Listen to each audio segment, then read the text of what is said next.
Okay, welcome back to another episode of the Basketball Enthusiast. So now we're going to talk about the Nets and everything that's been going on and during the free agency. All right, basketball enthusiasts, let's hear it. Let's yeah, talk. yeah. The Brooklyn Nets, they had as we all know, it was a whole, request with Kevin Durant wanting to be traded to start, and I think it was it mid-July or was it the third week of? Yeah, I think that's the mid-July, the third week of July. Kevin Durant had requested a trade, and it had held free agency up for a while. So that's why guys like Patrick Beverly, and Patrick Beverly and Isaiah Thomas had tweeted like can this thing finally hurry up? Because there are other guys who are free agents who aren't on teams currently that are looking for teams. But yeah, yes, Jay Williams has said something on KJ and M, their radio show with him, Keyshawn Johnson, and Max.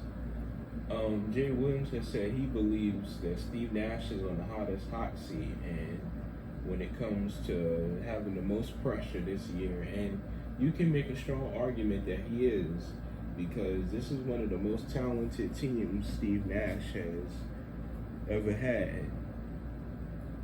Other than, obviously the Kyrie, James Harden, and KD team the first year. Now he's coaching KD, Kyrie, hopefully Ben Simmons if he's ready to go, along with, the other pieces that they added to their team. TJ Warren, Royce O'Neal, recently Markieff Morris, former Laker. So if you look at those three new additions, plus the rest of the guys they had from last season, like Nicholas Claxton, Patty Mills, and Seth Curry, that is one of the most talented Nets teams, at least on paper. At least when you look at paper, they're one of the most talented teams that Nash has ever had to coach. So Steve Nash has his work cut out for him this year. So I do believe it is definitely he's on the hottest hot seat. But the Brooklyn Nets as a team are right now as a team, you really don't know where to rank them in the Eastern Conference, because if everybody can come together, they could be a top 4 team in the East. If not, then they could be 7. Then they could be 6th or 7th, which would be, a lot of people wouldn't expect that from the Nets. But it all depends on camaraderie, and if everybody can be on one accord, everybody can be on the same page and have the same goal and mindset.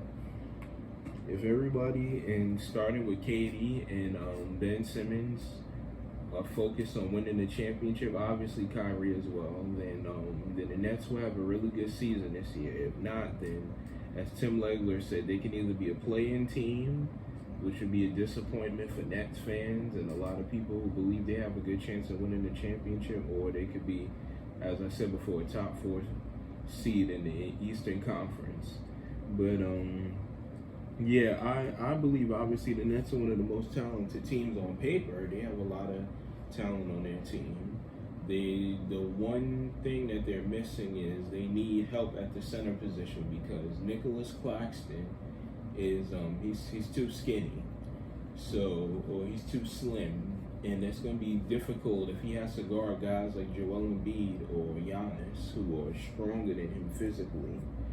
That you can't ask him to guard them for a whole 25 to 30 minutes. That's too much. But there are some options available that Sean Marks can look at to add. There are guys like Dwight Howard, Hassan Whiteside.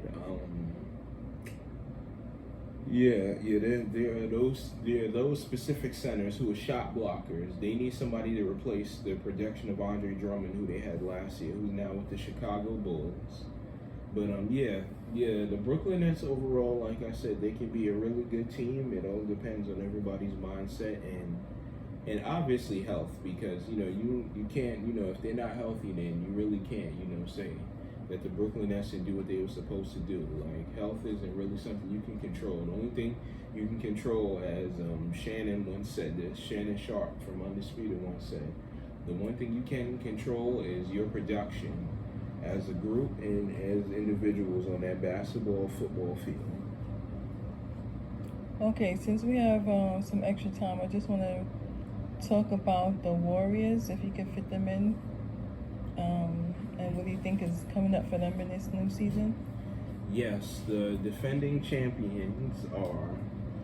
They lost, some key pieces, and Gary Payton II, JaMychal Green. Excuse me, they added JaMychal Green. I meant to say they lost Gary Payton II, Juan Toscano Anderson,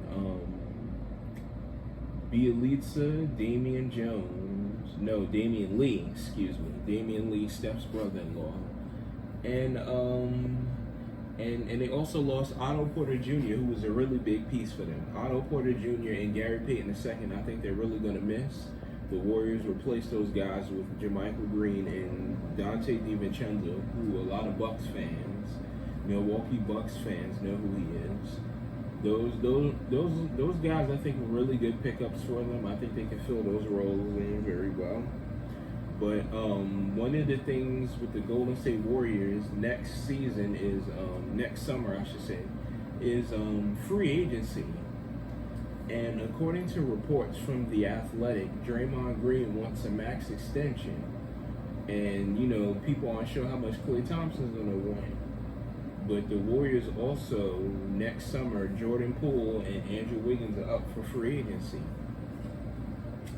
So those two guys, the Warriors have some tough decisions to make because Joe Lacob is one of the best owners in the league, but he is not as rich as Steve Ballmer. Steve Ballmer is the richest owner. He owns the Los Angeles Clippers, obviously. He's the richest owner in the league. So, he could just give away money if he wants to. But Joe Lacob and Bob Myers, they have a lot of tough decisions to make. Do they say no to Draymond and Klay Thompson? Or do they, pay them and risk losing Wiggins or Jordan Poole in the process? Me personally, I wouldn't want to lose Wiggins or Jordan Poole because they were integral they were very important pieces in us winning the championship, especially if I'm, thinking about Andrew Wiggins, because Andrew Wiggins is, I'm gonna be honest, I was one of the people who was critical of him because I saw him as the #1 overall pick, and I was wondering why he, obviously didn't play as well as he did or whatever. But maybe it's the fact that he had too much pressure on him to be a #1 player, and not everybody can handle that, being like Luka. Not everybody can handle being the #1 in the face of their franchise. So, maybe that was unfair of me to expect that from him. But Andrew Wiggins, long story short, he helped turn his reputation around in Golden State, playing under, and that has a lot to do with Steph and Steve Kerr's leadership helped Andrew Wiggins. And Andrew Wiggins, if you paid attention in their playoff run, he played excellent defense, which really impressed me. He played excellent defense on Luka Doncic. He stayed with him. He managed to get a few steals. He played really good defense on Jason Tatum. I believe if it wasn't for Andrew Wiggins' defense on those two guys, I'm not so. And along with obviously what Stephen Curry did or whatever, I can't forget about that. But I believe if it isn't for Andrew Wiggins' defense and Steph's offense, I'm not so sure the Warriors get to the finals or let alone win the title. So Wiggins was their second best player next to Stephen Curry in that final. So I definitely believe he deserves his money. He does deserve a max contract. So if I was the Warriors, I would pay Andrew Wiggins, and Draymond's gonna have to take a pay cut. Andrew Wiggins is, if I'm them, is too important to our team to just let him go. He's our best defender.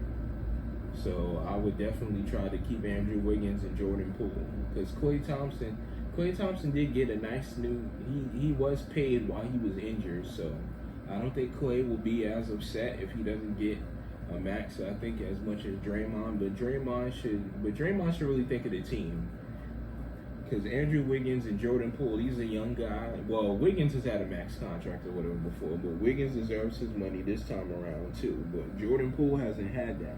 He's still young in his career, so I think Draymond should take a pay cut so that they can keep their team together if they want to have as they've said in the past, a Spurs-like dynasty. All right, so there you have it. That's it for today for this episode. Everyone enjoy the rest of your day. Thank you.